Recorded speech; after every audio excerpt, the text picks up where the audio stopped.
এবার তিনি দাদা হয়েছেন, কিন্তু দাদা হয়ে ভাইয়ের চরণ ধুলি তো মাখতে পারবে না সবার সামনে। বলা দাদা ভালো করে জানে ব্রজের পথে পথে কৃষ্ণের চরণ ধুলি পড়ে আছে, সবাই মাখে,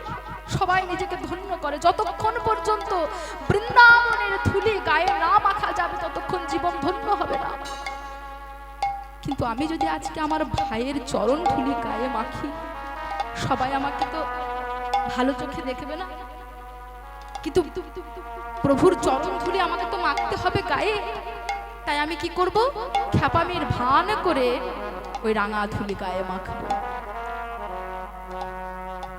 বলা হচ্ছে বৃন্দাবনের ধুলি গায়ে মাখতেই হবে বাবা, কিন্তু সবার ভাগ্যে তো আর বৃন্দাবন যাওয়া হয় না। তাহলে যারা যারা যেতে পারলাম না বৃন্দাবনে, তারা কি চরণ ধুলি পাবে না? তাদের জীবন কি ধন্য হবে না? বলে নাইবা যেতে পারলাম সশরীরে বৃন্দাবনে, এই তো যেখানে হরিকথা হচ্ছে, যেখানে এত ভক্তের সমাগম হয়েছে, সেই জায়গাটাই তো বৃন্দাবন। ভগবান ততক্ষণ পর্যন্ত কাউকে কৃপা করেন না যতক্ষণ তার উপরে ভক্ত কৃপা না হয়। ধ্রুব যখন ধ্যানে বসেছেন ভগবানকে লাভ করবার জন্য, ভগবত শক্তি ভগবত কৃপা তার চারপাশে এসেও ফিরে ফিরে চলে যাচ্ছে। নারদ মুনি বলছেন, প্রভু তুমি ধ্রুবকে কৃপা কেন করছো না? বলছে আমি কৃপা করবার জন্যই বসে আছি, কিন্তু ওকে কৃপা করতে পারছি না, কারণ ওর উপরে এখনো কোনো ভক্ত কৃপা হয়নি। তুমি যাও না, একটু ভক্ত কৃপা, তুমি একটু কৃপা করে দাও। যেই না নারদ মুনি আমার ধ্রুবকে কৃপা করলেন, সঙ্গে সঙ্গে ভগবত কৃপা হয়ে গেল। ভগবান তাকেই কৃপা করেন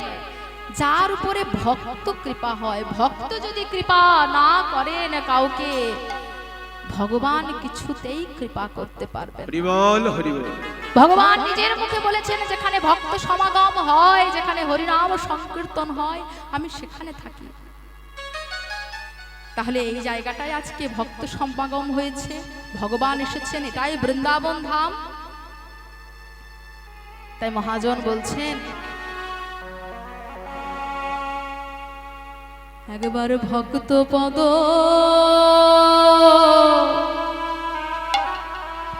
ধুলা মাখো,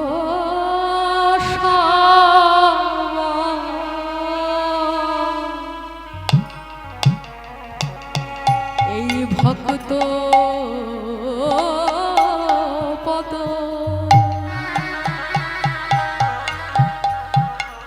পদ ধুলা মাখো,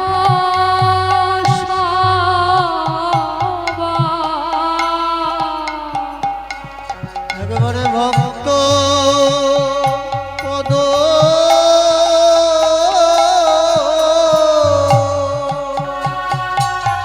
পদ ধুলা মাখো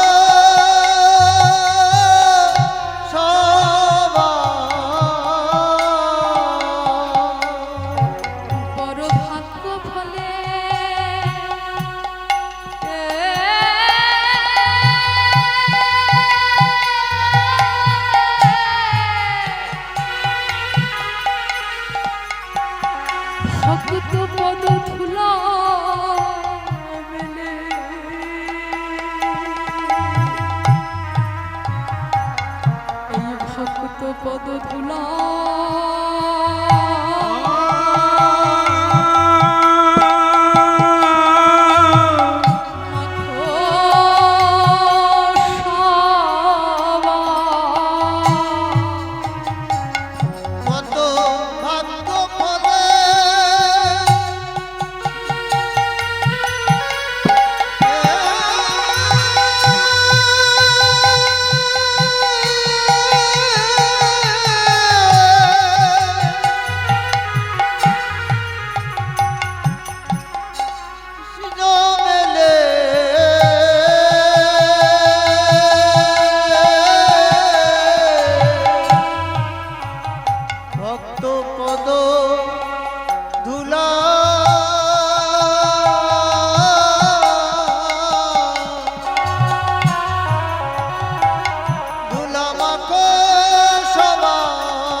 বড় ভাগ্য ফলে ভক্ত পদ ধুলা মেলে নানা অল্প ভাগ্যে মেলে না গো দুলা মেলে ফলে ধুলা অল্প ভাগ্যে হয় না গো আরে ভাগ্য ফলে ধুলা মেলে অল্প ভাগ্যে হয় না গো ও ভাগ্য ফলে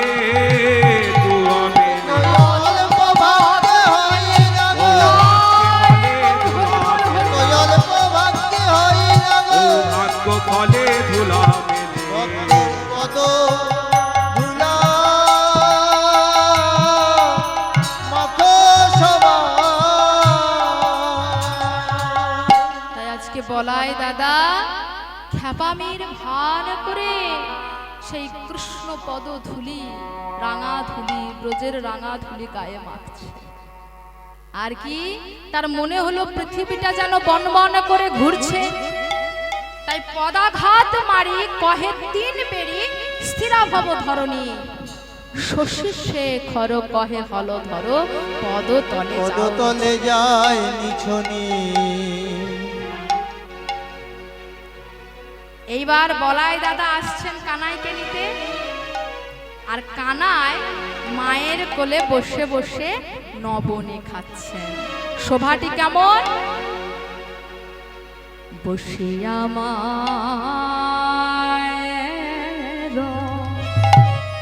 ও মায়ের কোলে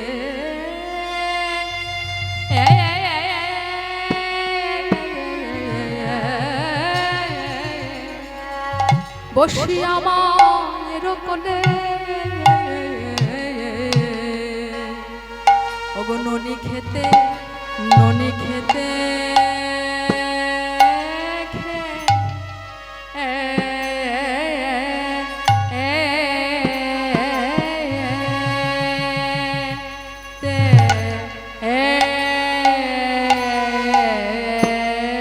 বলে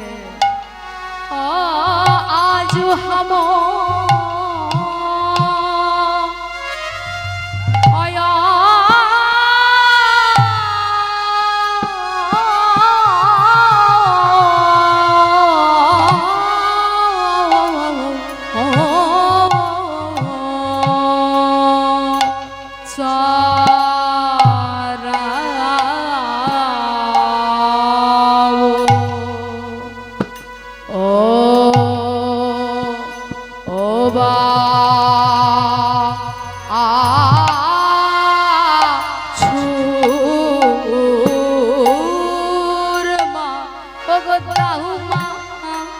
আমায়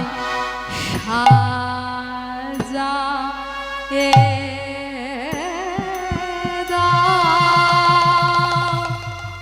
দাও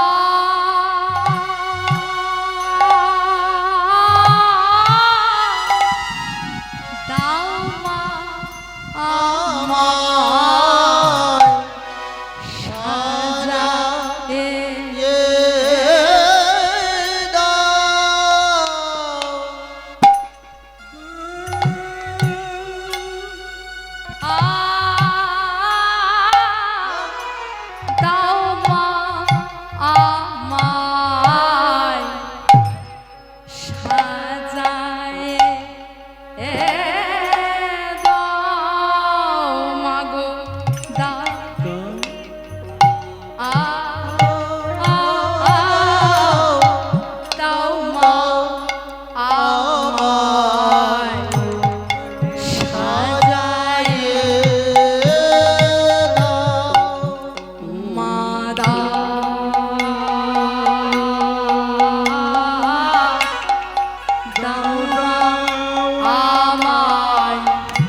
গো দাও মা আমায় সাজায়ে দাও ও দাও দাও মা আমায় সাজায়ে দাও ও গো দাও মা আমায় সাজায়ে দাও ও গো দাও মা আমায় সাজায়ে দাও ও গো দাও মা আমায় সাজায়ে দাও ও গো আমায় সাজায়ে দাও ও গো দাও আমায় সাজায়ে দাও ও গো দাও আমায় সাজায়ে ও গো ও গো দাও আমায় সাজায়ে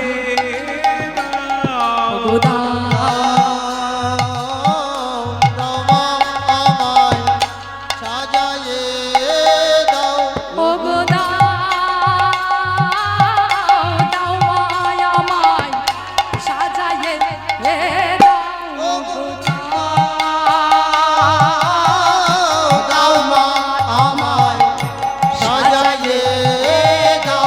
গো দাও দাও আমায় সাজায়ে দাও ও গো দাও মা আমায় সাজায়ে দাও ও গো দাও দাও আমায় সাজায়ে ও দাও গো দাও মা আমায় সাজায়ে দাও দাও মা আমায় সাজায়ে দাও দাও মা আমায় সাজায়ে দাও দাও মা আমায় দাও মা আমায় সাজায়ে দাও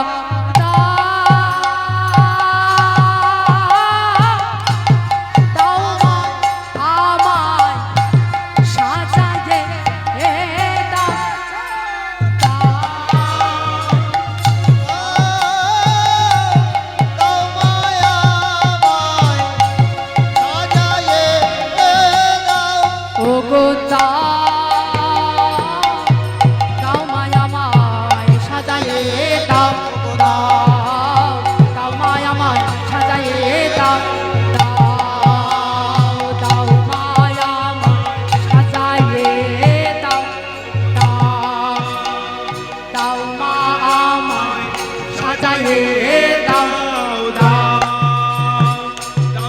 আমায় সাজায়ে দাও দাও দাও মা আমায় সাজায়ে দাও দাও মা আমায় সাজায়ে দাও দাও মা দাও মা আমায় সাজায়ে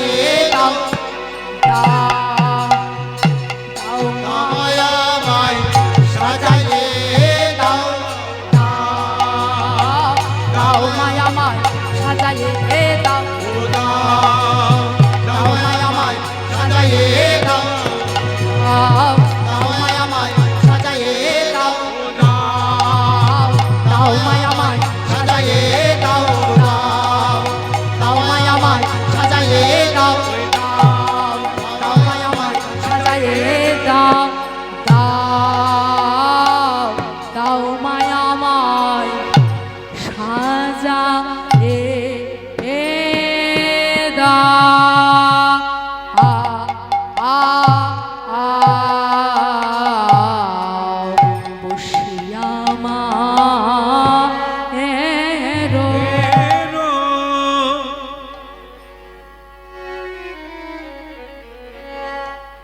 পরাইয়া দেহ ধরা পরাইয়া ইয়া দেহ ধরা পরাইয়া দেহ ধরা পরাইয়া দেহ ধরা পরাইয়া দেহ ধরা ইয়া দেহ ধরা মন্ত্র পড়ে বাঁধ চূড়া ত্রিপুরি পাদ চূড়া পরাইয়া দেহ ধরা মন্ত্র পড়ে বাঁধ চূড়া চরণে পরা হনু মহামরে গো চরণে পরা হনু বসিয়া মায়ের কোলে ননি খেতে খেতে বলে আজ হাম ছড়াবো বাছু বসিয়া মায়ের কোলে ননি খেতে খেতে বলে আজ হাম চড়াইব বাছু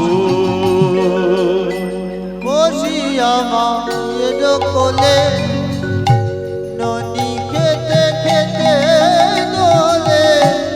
আজ আমো চড়াইব বাছুরি আজ হাম ছড়াবো বাছু ও গো পরাইয়া দেহ ধরা মন্ত্র পড়ে বাঁধ চূড়া পরাইয়া দেহ ধরা মন্ত্র পরিবাধ চূড়া পরাইয়া দেবা চূড়া ত্রিপুরি পাদ চূড়া চরণেতে চরণেতে পরা হনু মাগো চরণেতে চরণেতে পরাও